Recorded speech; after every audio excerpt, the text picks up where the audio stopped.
We are facing a global fight to address one of the biggest challenges of our time. 5 years after committing to eradicate hunger, we are not on track to reach our goals by 2030.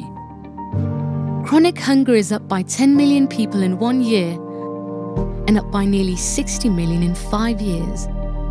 Almost 690 million people went hungry in 2019, with numbers highest in Asia and rising fastest in Africa. If these trends continue, more than 840 million people will be hungry by 2030, with Africa overtaking Asia as the region affected most.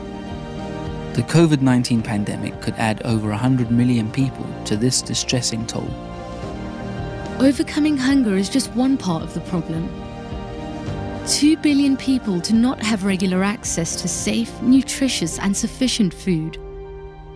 In 2019, 144 million children under the age of 5 were stunted, while 47 million were affected by wasting. We are not on track to meet our 2030 targets for child stunting, low birth weight and exclusive breastfeeding. Countries are also facing the growing burden of obesity linked to poor quality diets, with 676 million of adults obese. Around the world, many people are suffering from hunger, food insecurity and malnutrition because they cannot afford healthy diets. Even the cheapest healthy diets are out of reach for more than 3 billion people in the world. In sub-Saharan Africa and Southern Asia, around 57% of the population cannot afford nutritious food. Our current dietary patterns are also taking a heavy toll in terms of health costs and the environment. By 2030, diet-related health costs linked to mortality and non-communicable diseases could be more than $1.3 trillion a year, while diet-related costs of greenhouse gas emissions could be more than $1.7 trillion a year. As the world fights COVID-19, we cannot allow the pandemic to stop the global fight on hunger and malnutrition. To achieve a world free from hunger and malnutrition by 2030, countries must transform food systems and increase the affordability of healthy diets. Shifting to healthy diets could reduce direct and indirect health costs by up to 97%, while reducing the social costs of greenhouse gas emissions by up to 74%. We must ensure the cost of nutritious foods comes down. If the whole world shifts towards a healthy diet, we have a real chance at ending hunger and malnutrition, once and for all. We must act now to build back better and make a difference in lives and communities everywhere.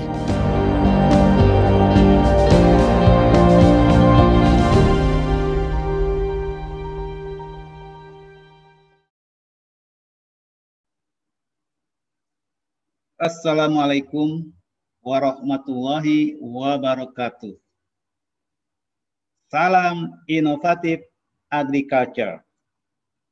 Selamat berjumpa kembali pada kuliah pertanian inovatif pada topik pangan, gizi, dan kesehatan. Learning outcome dari mata kuliah topik ke-7 ini diharapkan mahasiswa akan mampu menjelaskan secara singkat makna konseptual pangan dan arti penting pangan dan pertanian bagi kehidupan manusia dan kelangsungan satu bangsa.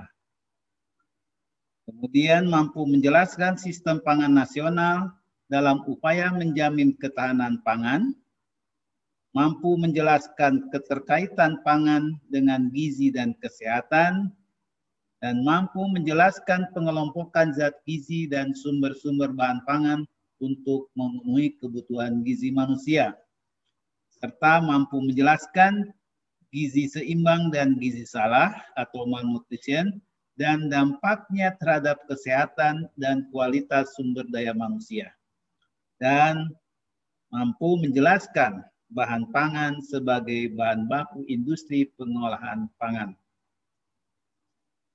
Saudara-saudara sekalian, dari video tadi bisa kita lihat arti penting daripada pangan. Sebelum itu mari kita lihat apa yang dimaksud dengan pangan menurut Undang-Undang Nomor 18 Tahun 2012 tentang pangan.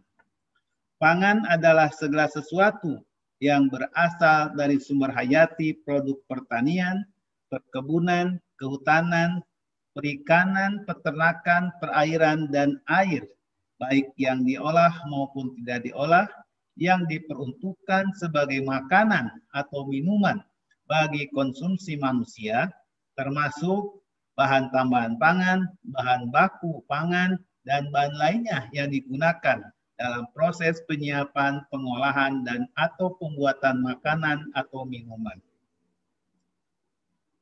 Kita lihat dari video barusan bahwa masalah makanan rakyat adalah masalah yang penting, sehingga tidak salah the founding father of Indonesia, Bapak Insinyur Soekarno, menyatakan dalam pidatonya waktu pendirian kampus Fakultas Pertanian Universitas Indonesia yang kemudian menjadi IPB, bahwa persoalan makanan rakyat adalah persoalan hidup matinya bangsa.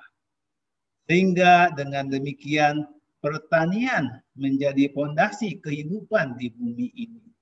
Sebagaimana bangsa Korea menyatakan dalam filosofinya, Nongja Cheo Haji Daebon.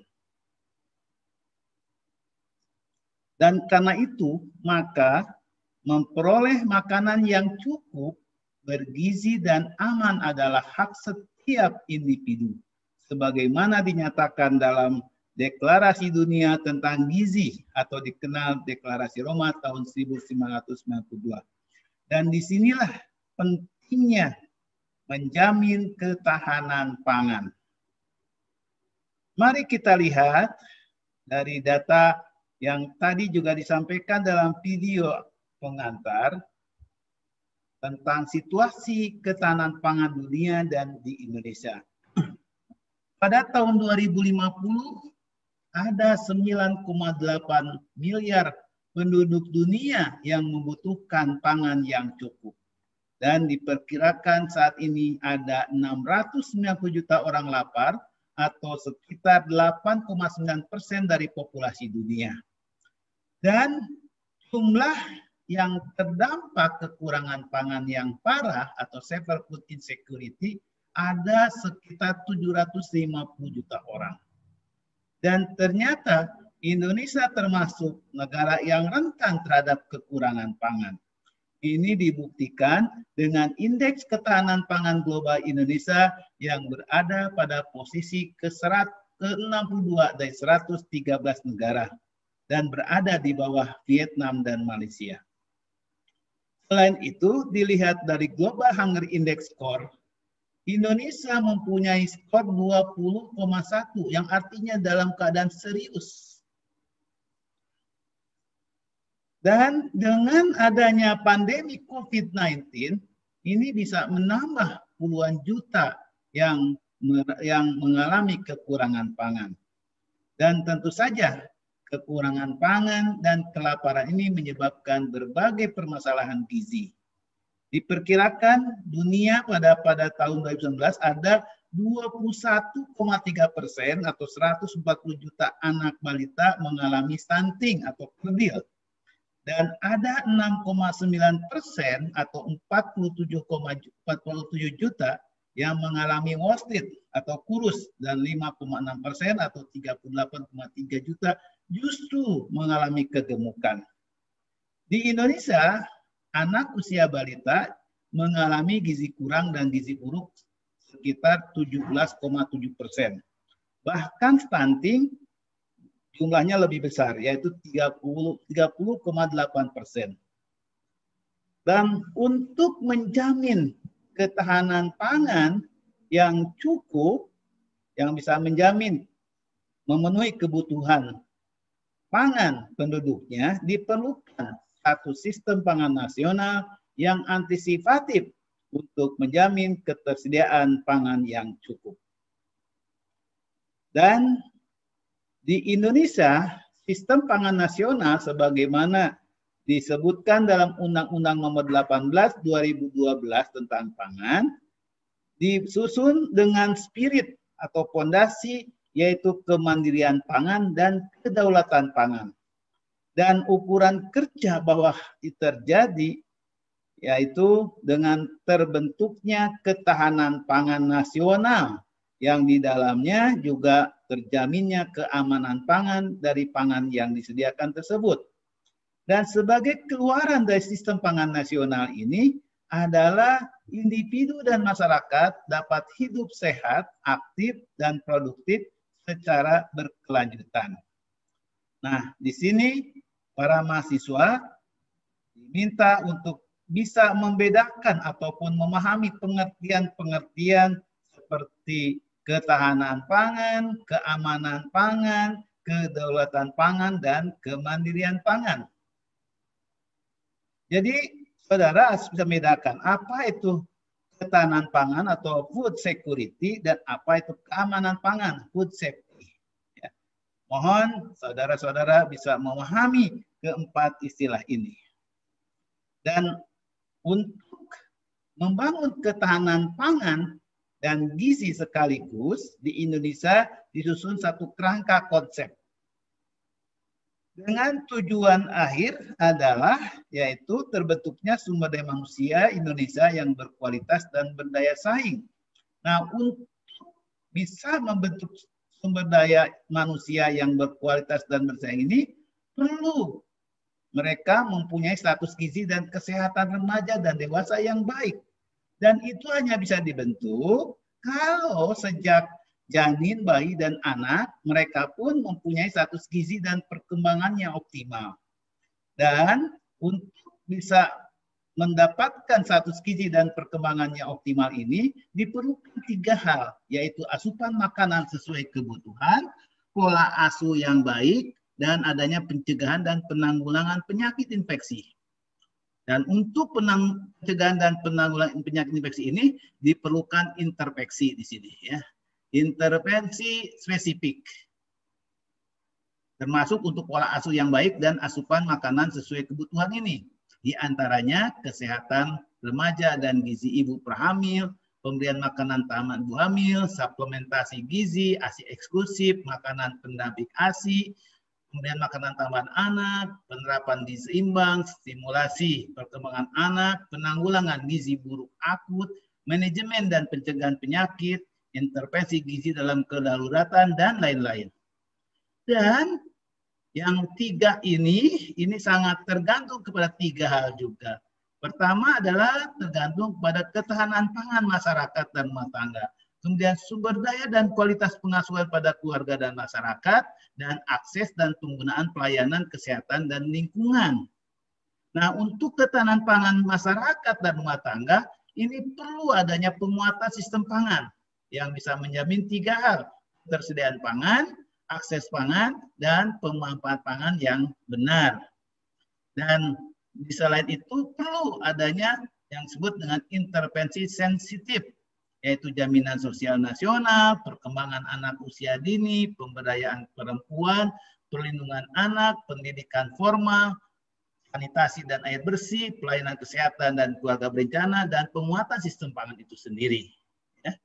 Dan 3 hal ini juga ini diperlukan satu kebijakan yang berbasis bukti. Perlu ada governansi dan sistem politik, kemudian kepemimpinan, kapasitas dan pembiayaan, serta lingkungan sosial, ekonomi, dan kearifan lokal yang mendukung.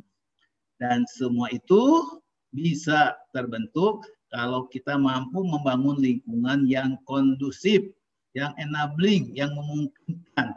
Di antaranya dengan melakukan evaluasi yang tepat dan terukur, strategi advokasi, koordinasi vertikal dan horizontal, akuntabilitas, dukungan peraturan perundangan, dan mobilisasi sumber daya lokal. Nah, kenapa manusia harus mendapatkan makanan yang cukup? Kenapa satu bangsa harus menjamin ketahanan pangan? Kita tahu bahwa manusia ini memerlukan makanan. Siapa yang butuh makanan? Ya, tubuh manusia ini memerlukan makanan. Kenapa? Karena tubuh manusia memerlukan energi untuk beraktivitas. Secara langsung berasal dari matahari. secara tidak langsung berasal dari makanan, bentuk energi kimia. Dan tubuh manusia ini memerlukan komponen-komponen yang terkandung di dalam makanan. Karena pada hakikatnya tubuh manusia dan makanan tersusun oleh bahan yang sama, hanya berbeda dalam aransemen saja. Kita lihat di sini gambar sebelah kanan. Nah, di dalam makanan ini terdapat komponen-komponen yang bermanfaat bagi tubuh dan kesehatan yang digolongkan sebagai zat gizi.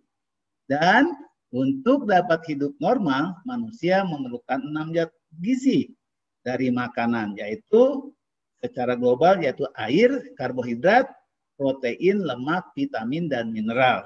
Nah, dari 6 zat gizi ini sesungguhnya 4 jenis senyawa yaitu karbohidrat, protein, lemak, dan vitamin merupakan senyawa organik yaitu mengandung senyawa karbon. 3 jenis lainnya menyediakan energi. Ya. Ada 3 jenis, mohon maaf, ada 3 jenis senyawa dari yang organik tadi menyediakan energi yaitu karbohidrat, protein, dan lemak. Ya. Nah, selain itu makanan mengandung komponen lain yang bermanfaat bagi kesehatan. Namun saat ini mungkin belum disebut zat gizi, seperti berbagai komponen fitokimia yang berfungsi sebagai antioksidan, anti kanker, anti hipertensi, anti diabetik, prebiotik, probiotik, dan lain-lain. Selain untuk memenuhi rasa lapar, manusia perlu makan juga untuk mendapatkan kepuasan, kenikmatan, relasi sosial, budaya, dan untuk pencegahan penyakit atau meningkatkan kekebalan. Nah, karena itu berdasarkan fungsi zat gizi, zat gizi di dalam makanan bisa dikelompokkan menjadi zat gizi penghasil energi, yaitu tadi disebutkan karbohidrat, lemak, dan protein. Biasanya ini berasal dari makanan pokok. Kemudian zat gizi pembangun sel, yaitu protein, ini biasa berasal dari bahan pangan lauk pauk. Kemudian zat gizi pengatur, yaitu terutama vitamin dan mineral, biasa berasal dari sayur dan buah. Namun, tadi seperti dikatakan bahwa pangan juga bisa berfungsi sebagai obat dan menjaga kesehatan serta kebugaran yang dikenal dengan nutrasetikal atau makan pangan fungsional. Dan untuk manusia sehat, bergizi, manusia ini harus mengonsumsi pangan beragam dan bergizi seimbang. Karena apa? Karena tidak ada satupun pangan tunggal yang bisa memenuhi semua kebutuhan gizi manusia. Karena itulah, maka perlu pangan dari berbagai sumber, baik dari nabati maupun hewani. Hippocrates mengatakan, jadikanlah makananmu sebagai obatmu dan obatmu sebagai makananmu. Artinya makan itu bukan sekedar memenuhi rasa lapar, bukan sebagai sumber tenaga, tapi juga bagaimana dia menjadi sumber kesehatan. Nah, kenapa harus gizi seimbang? Ya.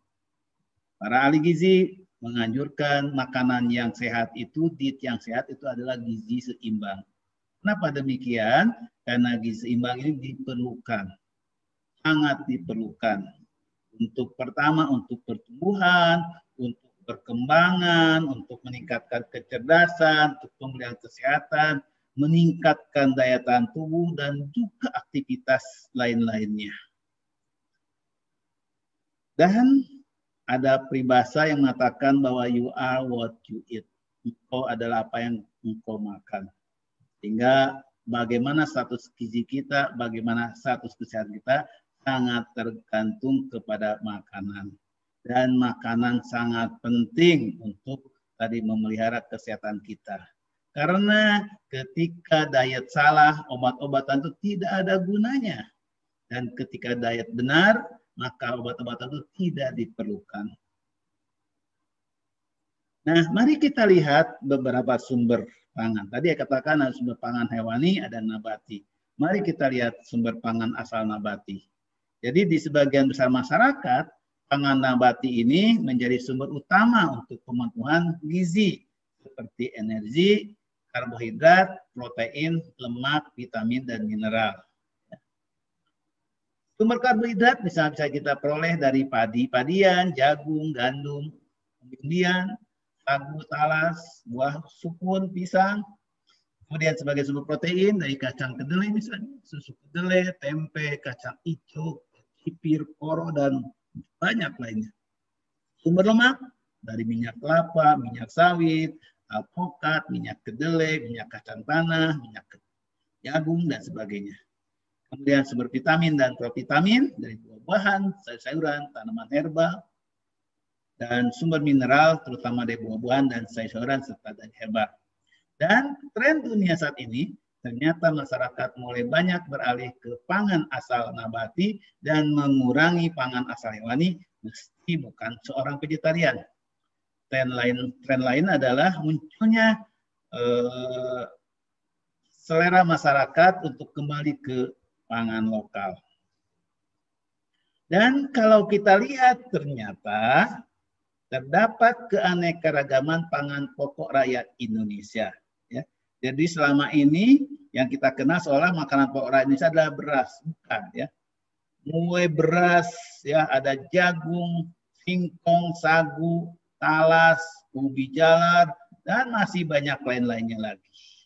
Jadi di sini kepulauannya berbeda-beda dalam hal pangan pokoknya. Tentunya sangat disesuaikan dengan ketersediaannya di daerah masing-masing. Walaupun akhir-akhir ini mengalami seolah penyeragaman, hampir semuanya beralih ke beras. Tentu ini tidak baik ya, terkait dengan untuk pemenuhan dalam jumlah yang cukup. Kemudian pangan asal hewani bisa berasal dari daging unggas seperti ayam, bebek, angsa, burung, kalkun, burung dara, bisa dari daging sapi, kerbau, domba, kambing, rusa, kuda, dari daging hewan kecil, dari kelinci, marmot, susu, dari sapi dan kambing terutama, kemudian telur, dari telur ayam, itik, dan puyuh, dan juga produk olahan asal hewani, misalnya mentega, keju, sosis, nugget, dendeng, kornet, abon, yogurt, bakso, dan lain-lain. Nah, dikaitkan dengan COVID-19, pangan hewani seperti telur bisa menjadi alternatif untuk meningkatkan imunitas di masa pandemi COVID-19. Demikian juga sebenarnya pangan nabati. Pangan-pangan yang mengandung vitamin A, vitamin E, ya, kemudian vitamin C, zat besi, iodin, zinc itu dipercaya atau diperkirakan bisa mampu berdasarkan komposisinya meningkatkan imunitas dalam rangka meningkatkan daya tahan terhadap serangan pandemi COVID-19. Di sini untuk produk hewani misalnya telur termasuk yang makanan bergizi tinggi tapi murah.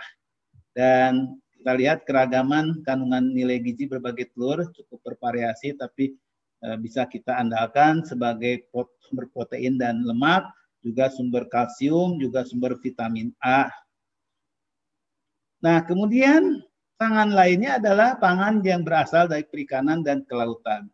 Dari air tawar misalnya ikan mas, ikan nila, ikan mujair, gurame, bawal air tawar, lele, patin, belut, gabus, dan sebagainya. Dari air payo, bandeng, mungkin betok, ya. Kemudian siput, tuna, tongkol, sardin, makerel, tenggiri, udang, kerang, cumi, teri, teripang, dan juga rumput laut. Dan ikan ini diakui sebagai sumber zat gizi yang sangat baik, juga dikaitkan dengan COVID-19, ya.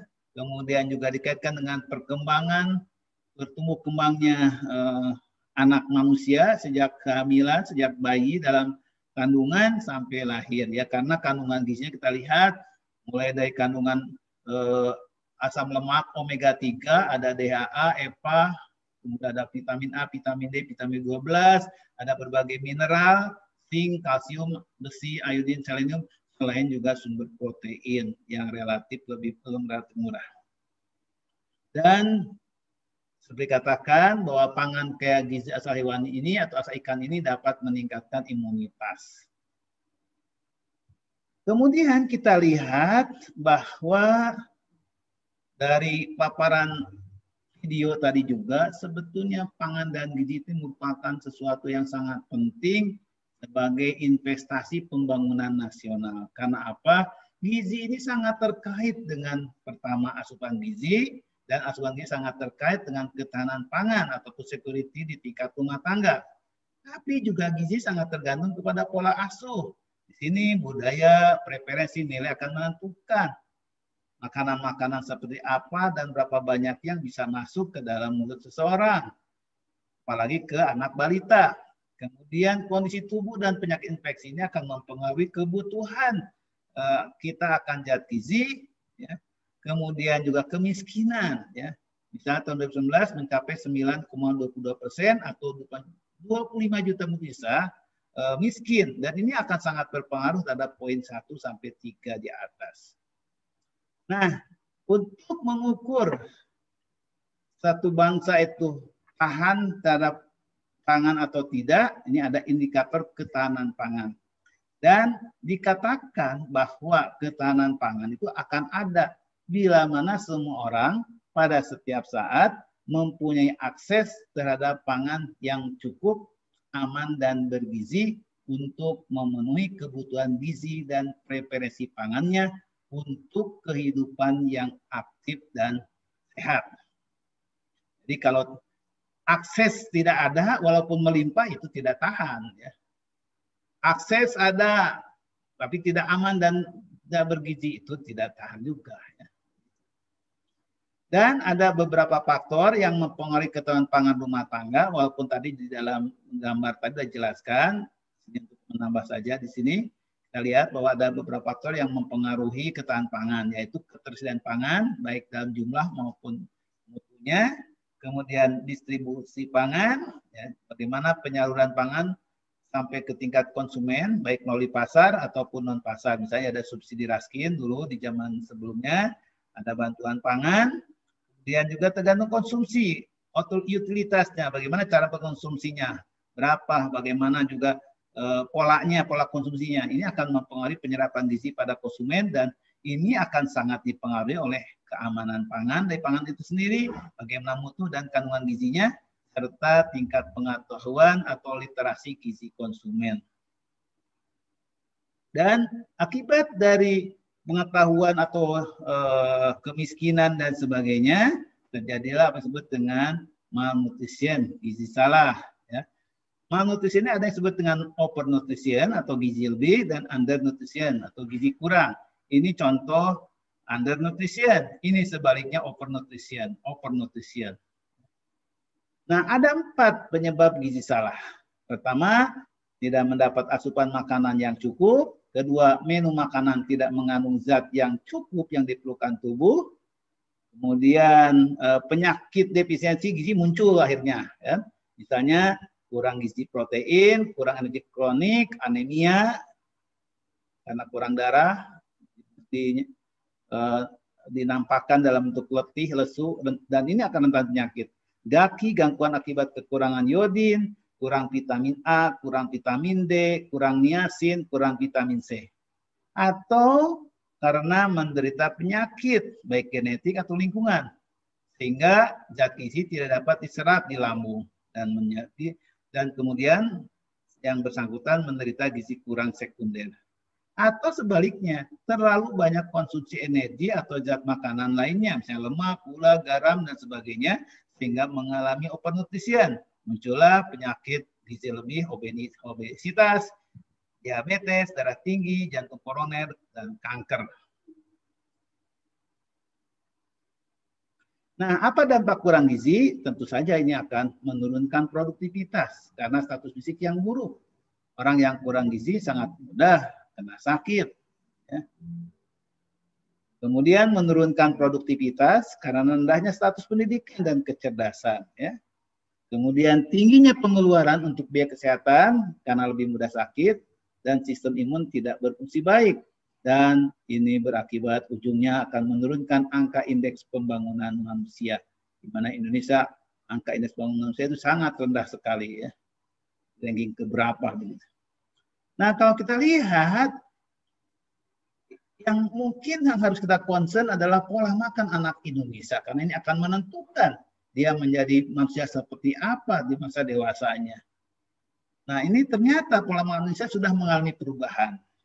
Misalnya berkurangnya kebiasaan sarapan, kemudian makanan juga kurang beragam dan tidak kenal pangan lokal bahkan, dan lebih dari 30% kecukupan gizi ini mengandalkan ke makanan jajanan, karena sering saya berangkat sekolah tanpa sarapan dulu.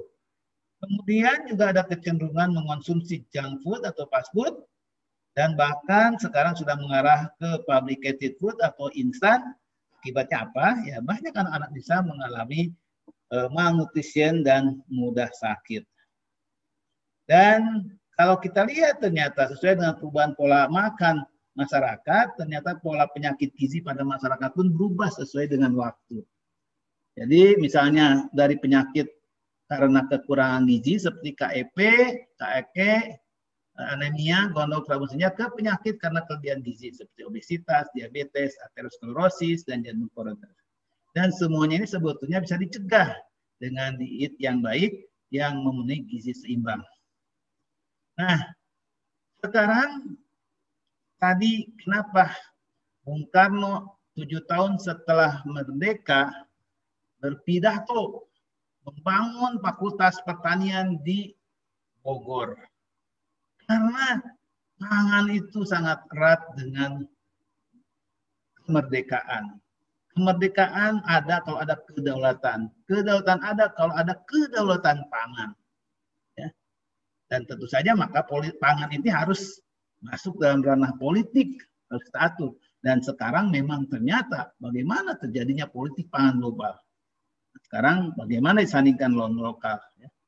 Dan selama ini Indonesia menjadi pasar pangan produk global. Ya. Dan kita tidak bisa menolak karena kita bagian dari negara global. Tapi harus diingat bahwa ya, pangan itu sangat erat kaitannya dengan penyakit. Tapi juga bagaimana pangan ini juga bisa menjadi obat terhadap penyakit. Begitu. Dan ini menyebabkan dengan politik pangan global ini telah merubah mindset dan gaya hidup anak bangsa. Dan termarginalkannya pangan dan obat lokal Indonesia. Padahal sesungguhnya pangan Indonesia ini sebetulnya sangat baik, ya, sesuai, ya, dan tersedia dalam jumlah yang cukup. Sesungguhnya dia bisa menjadi sekaligus juga mencegah penyakit dan juga sekaligus bisa menjadi obat. Ya. Dan kalau kita lihat di sini penyebab global dari semua kematian apa? Ya. Ternyata penyakit-penyakit yang karena pola makan yang nggak benar. Penyakit kardiovaskular disease 31%, ya, dan lain-lainnya. Dan ini semua tidak lepas dari sesungguhnya pola makan, ya, dan sesungguhnya semua bisa dicegah. Dan karena itu ya kita perlu ya ada perubahan ketatanan dunia baru dengan mengutamakan potensi lokal. Inilah tantangan dan peluang besar Indonesia, yaitu bagaimana memanfaatkan biodiversitas anugerah Allah dengan pengembangan teks lokal modern yang dikembangkan secara mandiri dan berkelanjutan, terutama untuk dijadikan bahan pangan dan bahan obat yang bisa meningkatkan kualitas kesehatan dan imun tubuh anak bangsa. Selanjutnya, topik terakhir yaitu bahan pangan sebagai bahan baku industri pangan. Jadi tadi tren bahwa masyarakat mulai senang ke makanan-makanan olahan, pabrikan, ya, tentu saja sedapat mungkin pangan olahan yang menggunakan pangan yang diperoleh atau bahan baku dari bahan baku domestik sendiri, bukan impor, supaya kita terjamin tadi ketahanan pangan dan kedaulatan pangannya. Nah, untuk bisa terbentuknya industri pangan, industri pengolahan pangan tentu perlu dukungan komoditi, ya, bahan baku yang diperoleh dari dalam negeri, mulai dari bibit, kemudian penanaman, proses panen, proses primer, produk primer. Yang ini produk primer akan menjadi bahan baku. Ini tentu saja ketika akan mengolah satu bahan baku, satu bahan pangan dari Indonesia, ini perlu ada riset, ya, proses, ya, ada proses riset, kemudian ada produksi scale up, dan sampai kemudian bisa diterapkan dalam industri. Dan bagaimana bahwa industri pengolahan pangan dengan bahan baku lokal ini juga disukai, diterima oleh konsumen. Inilah tantangan kita. Nah, di sini munculnya apa disebut dengan rantai nilai komoditi pangan, ya. Jadi kita tahu bahan pangan ini ada yang dikonsumsi segar atau minimal dan ada dikonsumsi dalam bentuk olahan. Di sini terjadi aliran, ya. Kita lihat ada aliran uang dan barang, ya. Kemudian ada aliran di sini produk segar dan produk segar olahan minimal, dan di sini ada bagaimana produk olahan sampai ke konsumen. Ya. Jadi ada di sini apa namanya supply chain, ya, atau value chain dari komoditas pangan. Dan disinilah sebetulnya bagaimana IPB bisa berperan, ya, bukan hanya di dalam penanaman, produksi, ya, tapi juga sampai ke rantai nilainya, ya, sampai ke produk olahannya, termasuk juga pemasarannya. Nah, ini hanya beberapa contoh bagaimana sumber-sumber pangan lokal yang bisa kita harapkan menjadi pangan masa depan Indonesia, sehingga kita tidak tergantung kepada salah satu bahan pangan pokok saja, begitu. Ya. Dan kita lihat ada bahan pangan di sini, contohnya sagu, ya, yang bukan hanya menghasilkan sagunya sendiri, sumber karbohidrat, juga menghasilkan buah kolang-kaling yang juga bermanfaat kesehatan, ya. Menghasilkan di sini, dari sini bisa diolah menjadi bahan baku mie, ya, tepung dan sebagainya. Ya. Saya kira itu yang kuliah pada kesempatan kali ini, dan tentu saja kami mengucapkan selamat belajar, ya, akan menghadapi UTS, dan sampai bertemu kembali setelah UTS pada kuliah minggu ke-8. Terima kasih. Assalamualaikum warahmatullahi wabarakatuh.